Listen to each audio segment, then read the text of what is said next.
Welcome, and thank you for being here. I'm happy to have you with me tonight. In this story, I would love to take you away to another world. A place where you can relax, let go, and simply drift along. Before we begin, feel free to subscribe to the channel and leave a like, so you won't miss any new bedtime stories. Now, get comfortable, and let the story begin. Haldor the Storyteller, Part 1, The Call of the Distance. The sun slowly descended over the Norwegian fjords as young Haldor stood on the shore, gazing at the glittering water.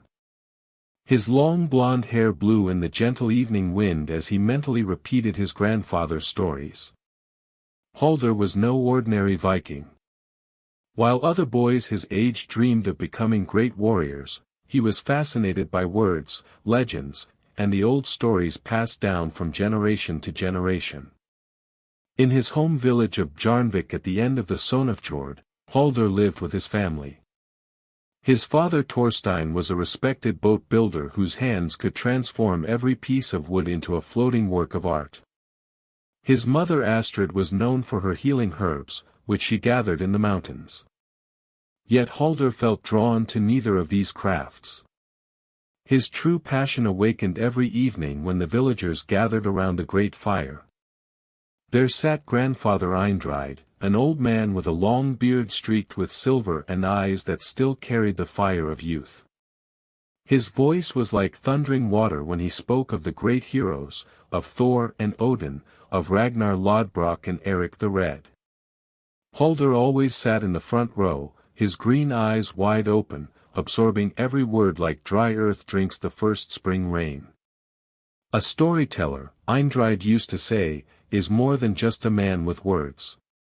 He is the keeper of our souls, the guardian of our ancestors, the bridge between the worlds of the living and the dead.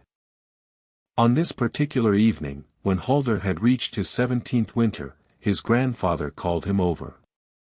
The other villagers had already returned to their longhouses, and only the crackling flames and the distant howling of wolves broke the silence. "Haldor, my boy," Eindride began with a voice that, despite its age, still sounded strong, "the time has come. I have watched how your heart beats faster with every story, how your eyes light up when I tell of distant lands. You are not meant to stay here." The young man looked at his grandfather in surprise. "But grandfather, this is my home.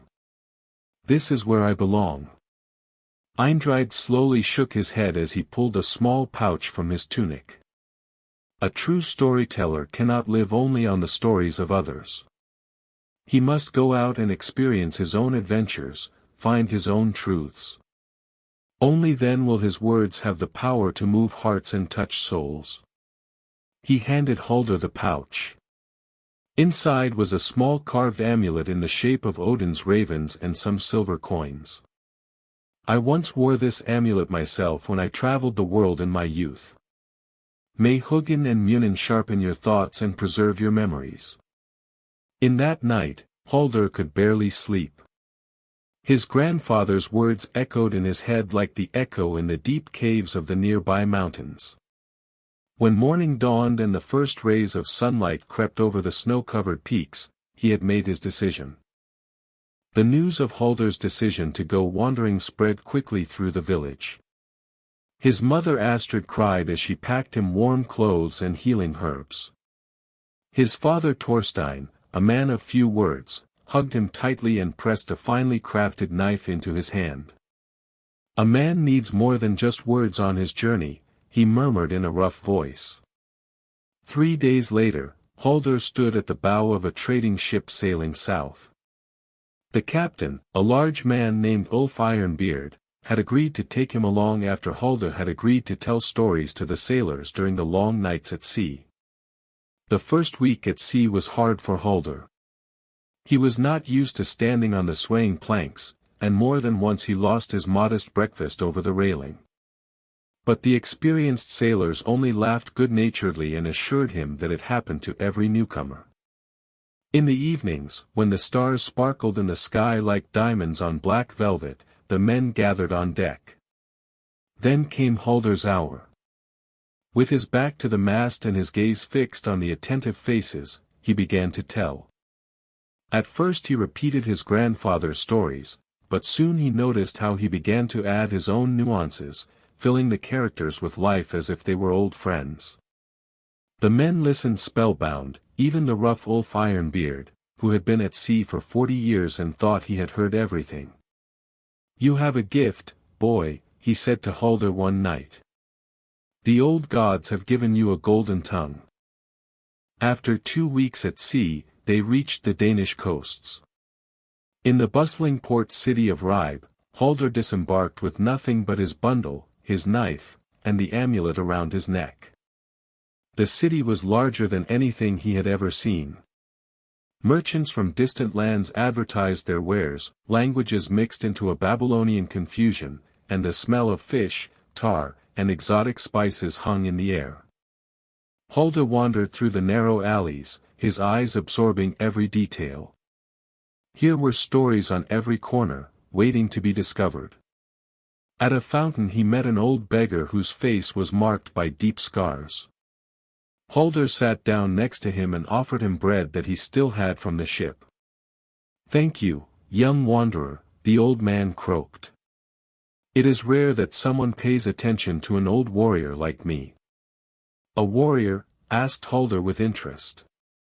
And so Haldor learned the story of Ragnar Redbeard, who had once served in the Danish king's bodyguard until a devastating battle had crippled him. The old man told of battles and heroic deeds, of betrayal and honor, and Haldor listened, memorizing every word, every emotion that resonated in the broken voice. As the sun set, Haldor found accommodation in a modest inn on the edge of town. The innkeeper, a chubby man with a red face, allowed him to sleep in the barn after Haldor offered to tell stories to the guests. That night the tavern filled to the last seat. Merchants, craftsmen, and travelers crowded around Haldor, who sat on a raised stool. With closed eyes he began to speak, his voice filling the room like an invisible fog that captivated everyone. He told of the icy fjords of his homeland, of the spirits dancing in the northern lights, of sea monsters lurking in the dark depths. The people listened enchanted. When Haldor finished, there was silence at first, then thunderous applause broke out. Men patted him on the shoulder, and more than one filled his cup with ale. The innkeeper pressed a small silver coin into his hand. "You can stay as long as you like," he said with a broad grin. Such stories bring guests, and guests bring business. But Haldor knew he could not stay. The call of the distance was too strong. He had to see more, experience more, collect more stories. The next morning, when the fog still hung over the rooftops, he set out southward, toward the Frankish Empire. The roads were dangerous for a young man traveling alone. Haldor soon joined a group of merchants heading to Hedeby, the largest trading city of the north. In the protection of the caravan he felt safer, and in the evenings he entertained the merchants with his stories. One of the merchants, a clever fellow named Bjorn the Fox, took particular interest in Haldor. "You have talent, boy," he said one evening as they sat by the campfire. "But talent alone is not enough. You must learn to read people, understand their desires. Every audience is different. What pleases a warrior may bore a merchant to death." Haldor took these words to heart. He began to observe more carefully how people reacted to different parts of his stories. He learned to adjust the rhythm of his narratives, to build tension and to surprise at the right moment. When they finally reached Hedeby, Haldor said goodbye to the merchants. The city was a melting pot of cultures. Vikings, Saxons, Frisians, and even people from the Far East met here. Haldor spent weeks wandering through the streets, talking to strangers, collecting their stories like precious pearls. In a small tavern near the harbor he met a group of skalds, professional storytellers and poets who traveled from court to court. Their leader was an older man named Thormod, whose beard was adorned with golden rings. When Thormod heard of Haldor's talent, he challenged him to a contest. "If you are really as good as people say," Thormod explained with a challenging smile, "then show us. The loser pays the tab for everyone." Haldor accepted the challenge. That night the tavern transformed into an arena of words. Thormod began with a masterfully presented story about Sigurd, the dragon slayer. His voice was trained, his gestures perfectly rehearsed. The crowd was enthusiastic. When it was Haldor's turn, he suddenly felt doubt. How could he compete with a master? But then he remembered his grandfather's words, "A storyteller must be authentic, must speak from his heart." Haldor closed his eyes and began to tell. He did not speak of great heroes or mythical creatures. Instead, he told of a simple fisherman he had known in his home village, a man who went out every day to feed his family. He spoke of his love for his wife, of his hopes for his children, of the small moments of joy that made the hard life more bearable. When he finished, there was silence. Then Haldor noticed that many of the tough warriors and sailors had tears in their eyes. Thormod stood up and walked over to him. To Haldor's surprise, the old skald embraced him.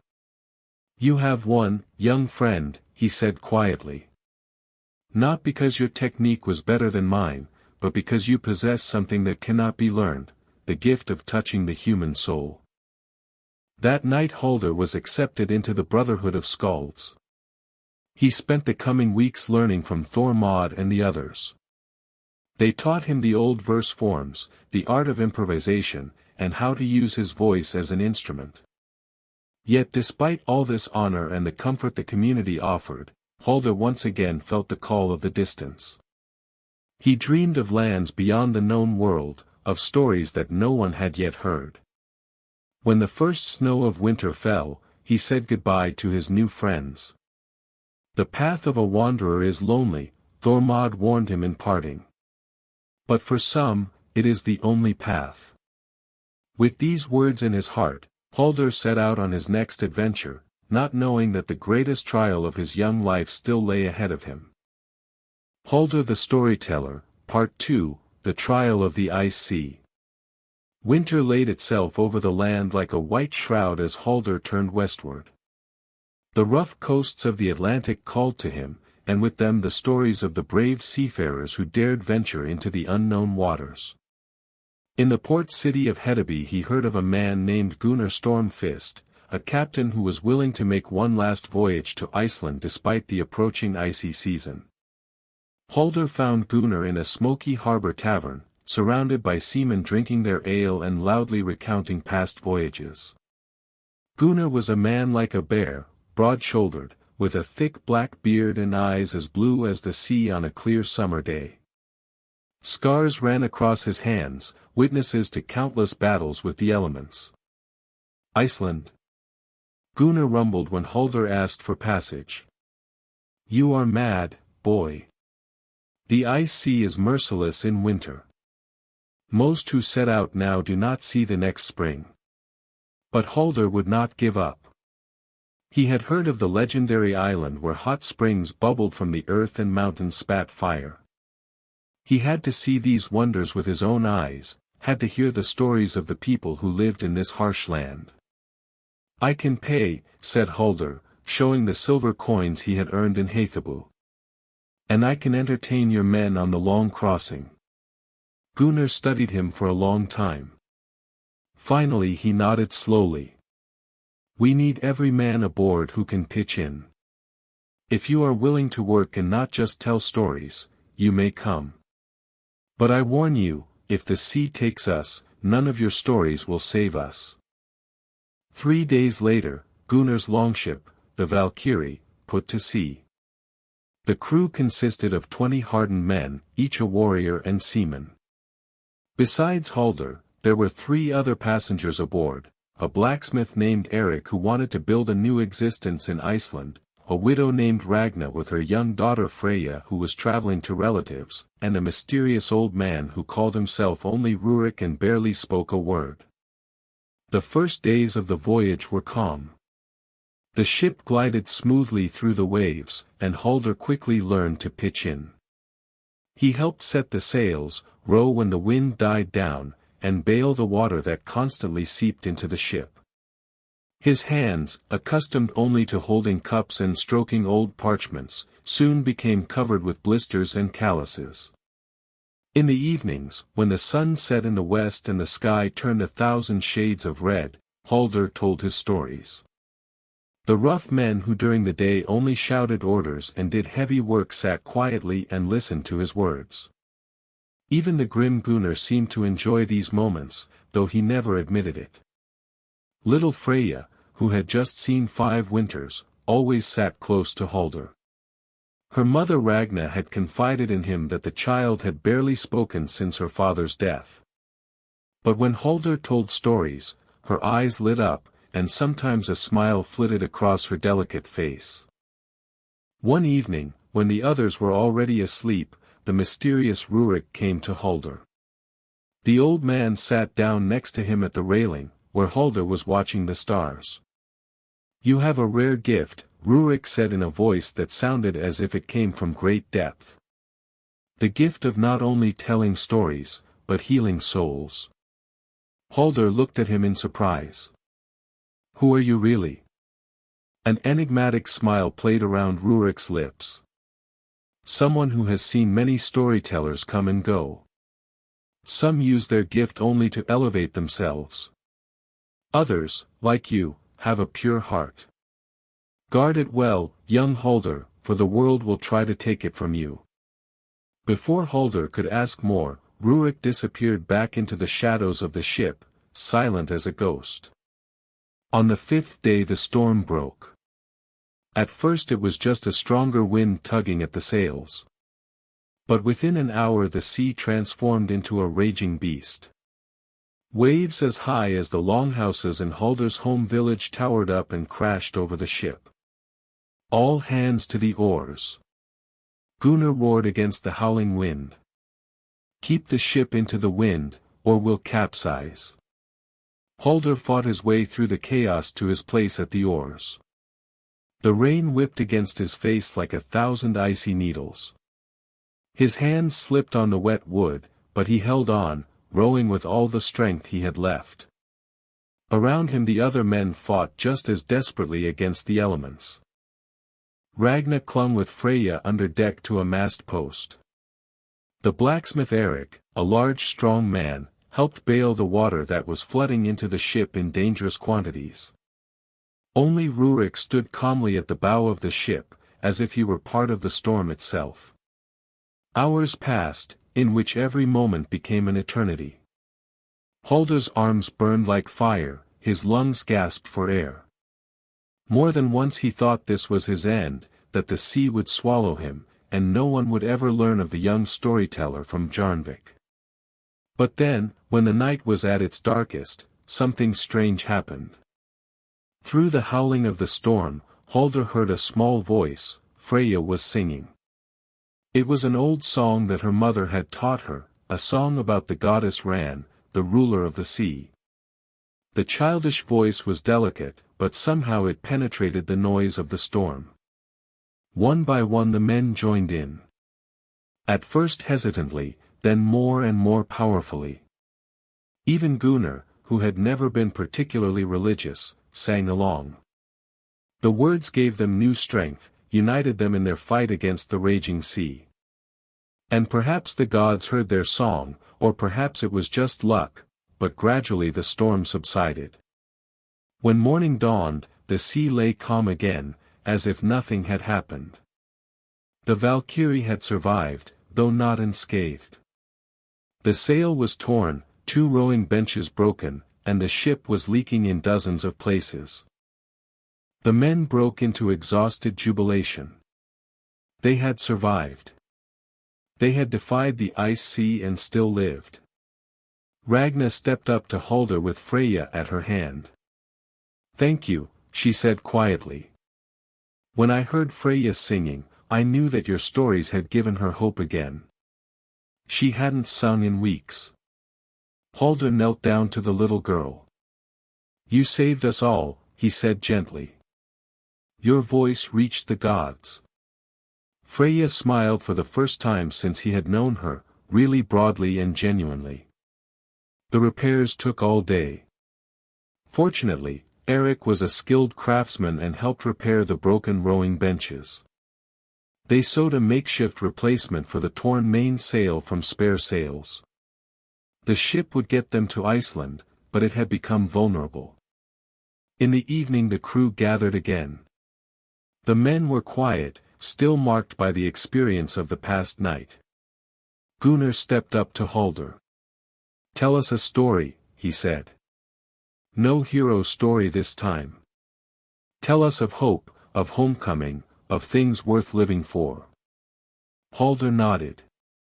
He closed his eyes and gathered his thoughts. Then he began to speak, and his voice carried across the quiet deck. He told of an old fisherman who returned home after years at sea to his wife.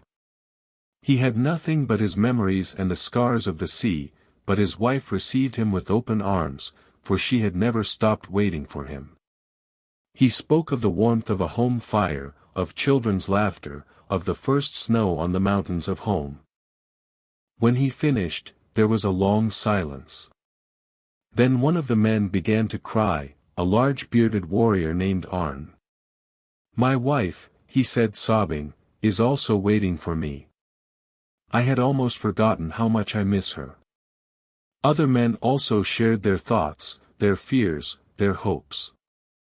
That night the crew of the Valkyrie became more than just a group of men on a ship, they became brothers. Rurik stepped out of the shadows again. Do you see now, he said to Haldor, what your true power is? Not just to entertain, but to open hearts, to bring people together. In the following days the ship approached Iceland. The volcanic island rose from the sea like a sleeping dragon, its mountains covered with snow while smoke rose from some peaks. It was a land of contrasts, fire and ice, life and death, beauty and danger. They landed in Reykjavik, a small but growing settlement on the southwest coast. The Icelanders received them with the usual Nordic hospitality. Soon the news spread of the young storyteller who had come with Gunnar Stormfist. Haldor was invited to speak in the longhouse of the local chieftain, Thorgrim Stonebreaker. It was a great honor, and Haldor felt the weight of expectation on his shoulders. The great hall was filled to the last seat. Men, women, and children sat on benches, stood at the walls, crowded around every available space. The fire in the center cast dancing shadows on the walls. Haldor stood up and looked into the many expectant faces. Suddenly he felt small and insignificant. What could he, a young man from a small village, tell these people who lived in one of the harshest lands in the world?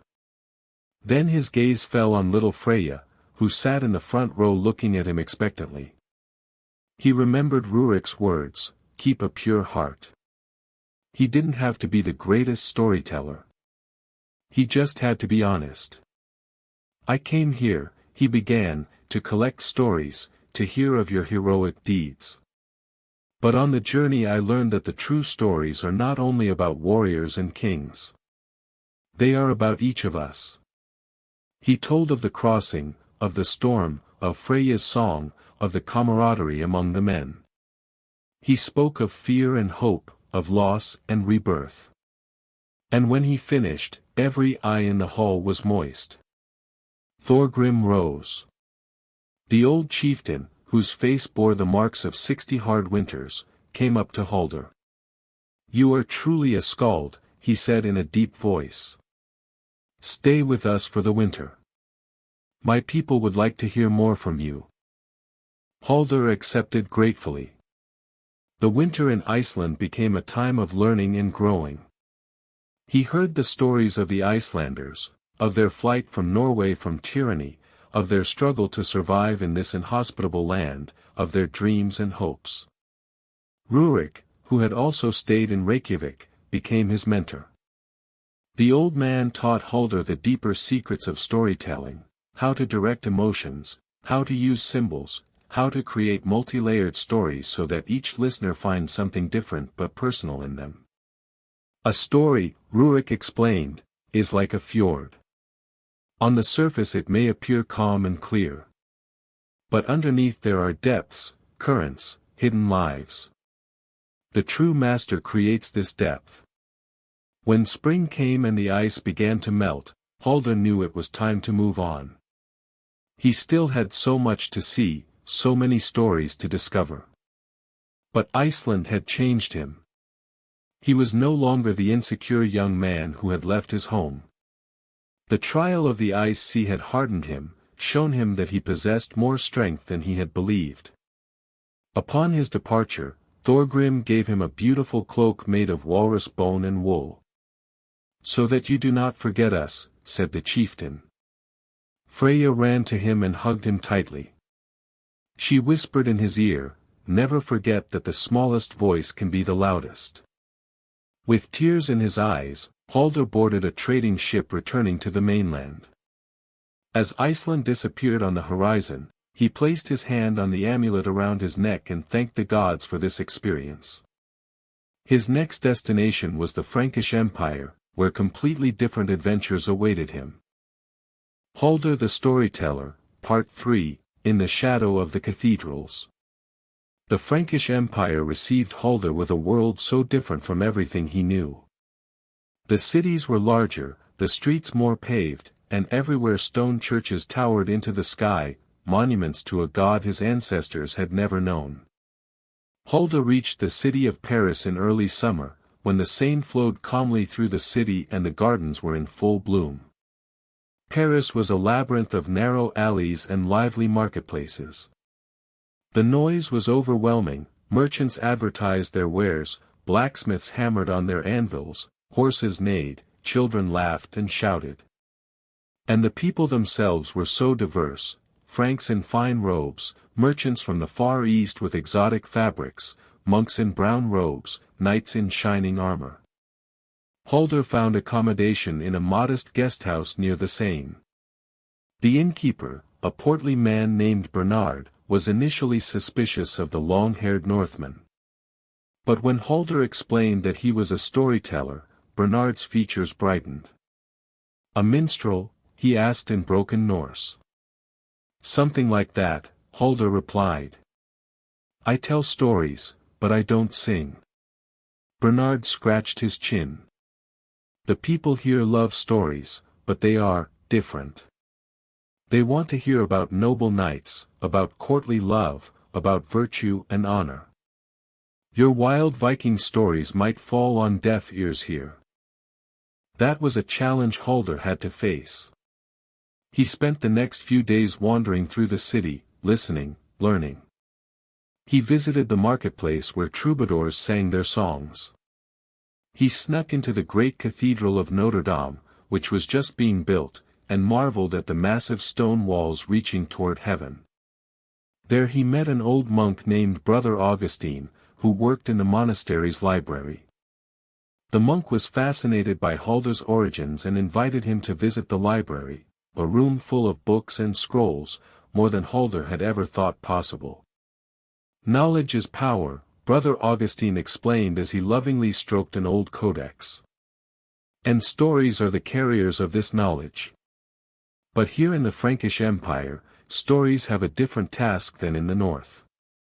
They are not only meant to entertain but also to morally instruct, to show people the path to virtue." Haldor listened attentively. "But don't stories lose their power when they only want to instruct?" The monk smiled wisely. "That is the art, my son, to find the balance between entertainment and instruction, between what people want to hear and what they should hear." For weeks Haldor studied with Brother Augustine. He learned the stories of King Arthur and his Knights of the Round Table, of Roland and his heroic battle, of the saints and their miracles. He also learned Latin, at least enough to understand the basic texts. But Haldor felt increasingly uncomfortable. These stories were beautiful, but they felt constructed. They were too perfect, too clean.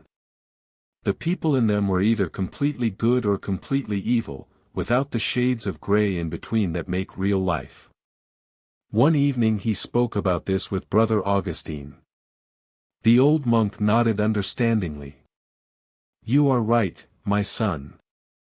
Many of these stories are ideals, not realities. But sometimes people need ideals to guide themselves by." "But isn't it more honest," Haldor asked, "to show people as they really are? With all their strengths and weaknesses?" "Perhaps," Augustine said quietly. "But that can be dangerous in these times. The church, the rulers, they do not like stories that raise too many questions." These words stayed with Haldor. He decided to try his luck. Bernard had allowed him to tell stories in his guest house, and so Haldor began on a Friday evening. The tavern was full of craftsmen, merchants, and some lower nobles. Haldor stood on a small platform that Bernard had built for him. His heart beat faster than during the storm on the ice sea. This was a different audience, a different world. He began with a story he had adapted, the story of Sigurd the Dragon Slayer, but told in the style of courtly romances. Sigurd became a noble knight, the dragon a symbol of evil, and the Valkyrie Brynhild a virtuous princess. The people listened politely, but Haldor felt that something was missing. The sparks he usually saw in his listeners' eyes remained absent. When he finished, there was polite applause, but no real enthusiasm. Frustrated, Haldor sat down in a corner after his performance. Then a young man came to him, barely older than Haldor himself. He had dark eyes and wore the clothes of a scribe. That was acceptable, the young man said directly. But no more. You are trying to be something you are not. Haldor looked at him in surprise. And what should I be? Yourself, the young man replied. My name is Philippe, by the way. I work as a scribe for a merchant, but my true passion is storytelling. I have heard how the others talk about you, the Northmen with the wild stories. But what you told today, that was not you. Philippe sat down with Haldor. You know, the people here are not so different from those in your north. Yes, they like courtly romances and knightly virtues. But in their hearts they long for genuine humanity, for stories that touch them. But Brother Augustine said. Brother Augustine is a good man, Philippe interrupted, but he lives in his world of books and ideals. The real people out there, who work, fight, love, and lose every day, they need more than just moral lessons. In the following weeks Haldor and Philippe became friends. The young Frenchman showed Haldor the real Paris, not just the magnificent cathedrals and royal palaces, but also the poor quarters where people lived in misery, the taverns where minstrels sang subversive songs, the hidden places where scholars secretly discussed ideas that the church would not approve of. Through Philippe, Haldor learned a completely different side of the Frankish Empire. He met traveling minstrels who went from village to village and told stories that were often critical of the powerful. He encountered scholars who studied ancient texts and asked questions that were considered heretical. He saw the poverty and injustice that lurked behind the glittering facade of the great city. One night Philippe took him to a secret meeting. In a hidden cellar beneath a bakery, people met who viewed the power of the church and the nobles critically. There Haldor heard for the first time about ideas like freedom and equality, concepts that were self-evident in his Nordic homeland but were considered dangerous here. A man named Renard, a former monk who had fled his monastery, stood up and spoke passionately about the hypocrisy of the church, about priests who preached virtue but lived in sin themselves. The crowd listened intently, and Haldor recognized that this too was a form of storytelling, moving people, making them think. After the meeting, Renard spoke with Haldor. You are a storyteller, I have heard. That is a powerful gift, but also a dangerous one. Stories can awaken or lull people to sleep. What will you do with your gift? This question occupied Haldor for days. He thought about Brother Augustine's words about the moral task of stories. He thought about Renard's passion for change. He thought about his own journey, about all the people he had met. At his next performance in Bernard's guesthouse, he decided to go his own way. He did not tell an adapted courtly romance. Instead, he told a true story, the story of Ragnar Redbeard, the beggar in Ribe who had once been a proud warrior. He spoke of Ragnar's life, of his service to the king, of the battle that had crippled him, of his despair and his struggle to maintain his dignity. But he did not tell it as a hero story, but as a tragic truth about the fate of those who fight for the powerful and are then forgotten. The tavern was dead silent. Some listeners wept openly. When Haldor finished, no applause broke out, instead there was a deep, thoughtful silence. Then an old man stood up, a veteran, as his scars showed. "Thank you," he said with a broken voice. Finally someone who tells the truth. But not everyone reacted positively. A richly dressed man in the corner, a nobleman named Baron de Montfort, stood up angrily. "This is heresy. You dare to question the natural order. Soldiers serve the king, that is God's will." Philippe quickly pulled Haldor aside as the situation threatened to escalate. "We must go," he whispered urgently. "De Montfort has influence. He could make trouble." That night Haldor hid in Philippe's modest apartment. The young Frenchman explained the reality to him. "You have power, Haldor. Your stories can move people, make them think. But that makes you dangerous to those who want people not to think." The next day a guard of the Baron appeared at Bernard's guesthouse. Bernard, the good soul, lied and said the Northmen had already traveled on. But the message was clear: Haldor was no longer safe in Paris. With a heavy heart, Haldor prepared his departure. He had come to love Paris, despite, or perhaps because of, its contradictions. Brother Augustine came to say goodbye and gave him a small book. "The Stories of Boethius," the old monk said. "A man who also had to learn that truth and power are rarely friends. May it accompany you on your way." Philippe accompanied Haldor to the city gate. "Where will you go?" "Eastward," Haldor replied. "I have heard of the great empires in the East, of Byzantium, of the Rus. Perhaps I will find their answers to the questions that Paris has given me." The two friends embraced. "Take care of yourself," Philippe said. "The world needs storytellers like you, those who not only entertain but also open eyes." As Haldor walked through the gate and left Paris behind, he felt changed. He had learned that stories are not neutral, that they have power, power for good as well as for bad.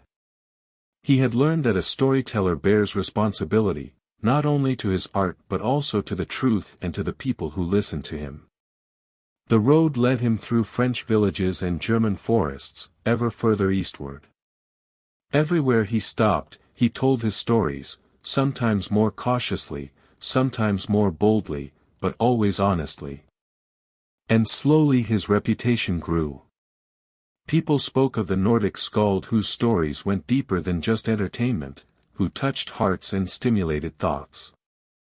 But Haldor knew that his greatest trial still lay ahead. In the vast plains of the East, new adventures, new challenges, and perhaps the most important lesson of his life awaited. Haldor the Storyteller, Part 4, The Wanderer's Homecoming. The vast steppes of the East stretched endlessly before Haldor like a green sea reaching to the horizon. He had joined a caravan of merchants traveling to Kiev, the magnificent city of the Rus. The journey was long and arduous, but Haldor had learned endurance on his wanderings. Kiev surprised him with its splendor. The city was a melting pot of cultures, here Nordic traditions mixed with Byzantine elegance and the customs of the steppe peoples. Golden domes of Orthodox churches gleamed in the sunlight, while merchants haggled in a dozen different languages at the markets. Haldor found accommodation with a merchant named Vladimir, who had Nordic roots and gladly took in his countrymen. Through Vladimir, Haldor gained access to the higher circles of the city and was eventually invited to speak before Prince Yaroslav the Wise. The prince was an impressive man whose wisdom was known throughout Europe. He loved stories and books and had established a large library. When Haldor told stories before him, Yaroslav listened with closed eyes, completely absorbed in the words. After the performance, the prince called Haldor to him. "You have a rare gift," he said. "Your stories are like windows into other worlds. Stay here in Kiev. I will reward you generously, and you will live at the court of one of the most powerful rulers in Europe." It was a tempting offer. Haldor could have had wealth and prestige, everything a young man could wish for. But as he lay on his bed that night and stared at the carved decorations on the ceiling, he felt a deep unrest in his chest. He thought of all the people he had met on his travels. Of little Freya on the Valkyrie. Of Philippe in Paris.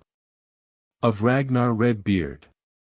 Of all the simple people whose stories no one heard because they were not rich or powerful. If he stayed here in Kiev, he would only tell stories for the powerful, would become just another ornament at a royal court. The next morning he stepped before Prince Yaroslav.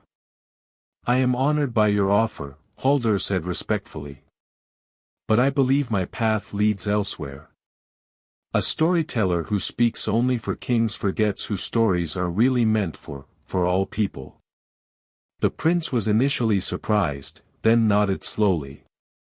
"You are wise for your age, Haldor. Perhaps that is the greatest story of all, that of a man who refuses power to follow his true calling. Go with my blessing." Haldor left Kiev with a light heart. His journey took him further through the lands of the Rus, then back westward. He crossed the German Empire, where he told stories in monasteries and marketplaces. He returned to Denmark, where he met old friends and collected new stories. But with every step that brought him closer to his homeland, a feeling grew in him that he had not felt for a long time, longing. After almost 3 years of wandering, he longed for the fjords of his childhood, for the familiar faces, for his grandfather Eindride. When he finally reached the familiar valley where Bjarnvik lay, his heart almost stopped. The place looked smaller than he remembered it. The longhouses seemed more modest, the mountains not quite as majestic. But the smoke rising from the chimneys and the sound of waves against the boats in the harbor felt like an embrace. The first to recognize him was his mother Astrid. She was just drying herbs in front of her house when she looked up and saw the tall, bearded man on the road. For a moment she stood as if turned to stone. Then she ran toward him, faster than a woman of her age should run. "Haldor. My son. You live." She fell into his arms and cried, laughed, and cried again. Soon the whole village gathered. His father Thorstein came from the workshop, his strong arms still full of wood shavings. He hugged Haldor tightly without saying a word, but his eyes spoke volumes.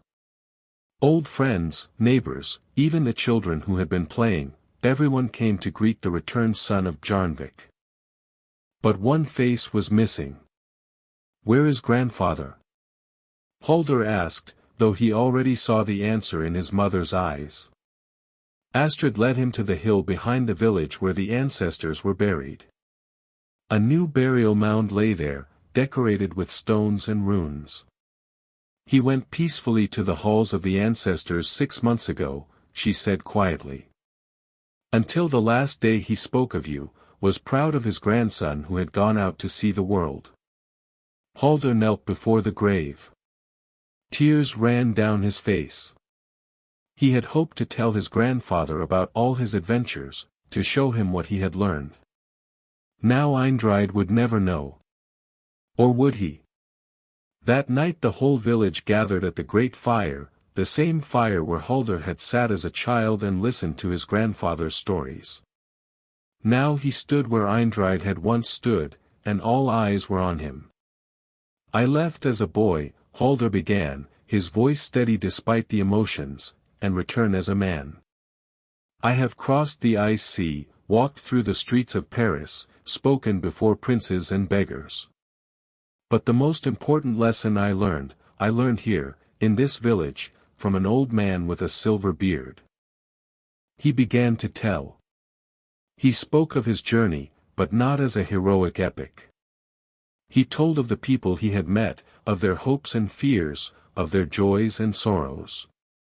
He told of Freya, who sang her song in the storm.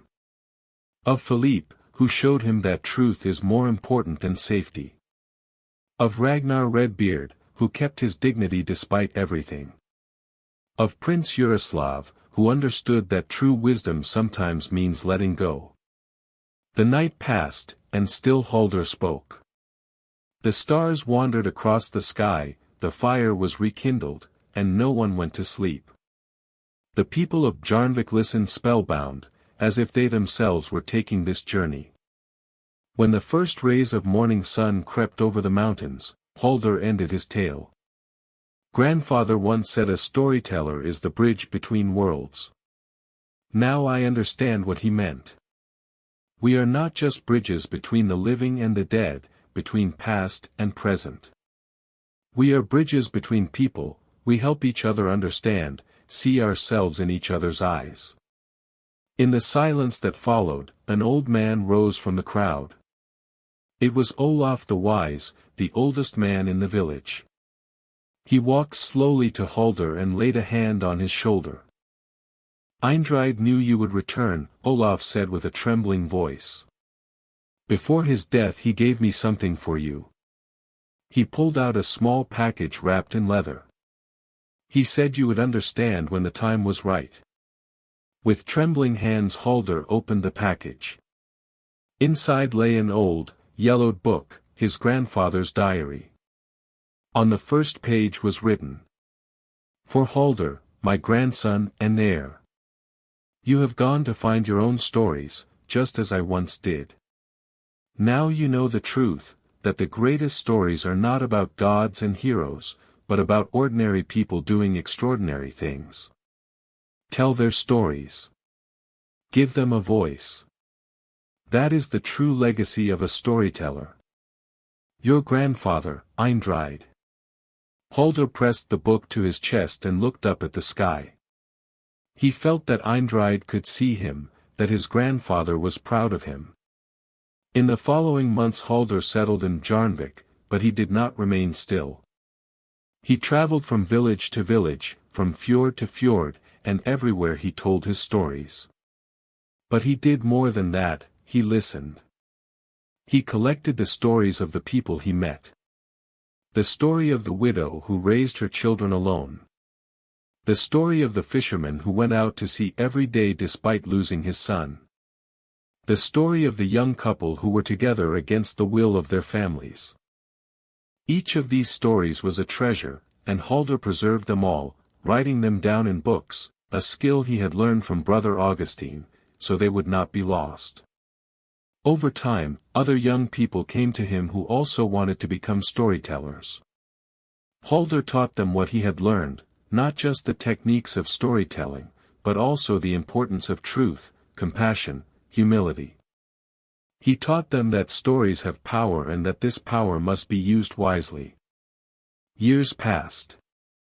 Haldor grew older, his beard began to gray, yet his eyes retained the fire of youth.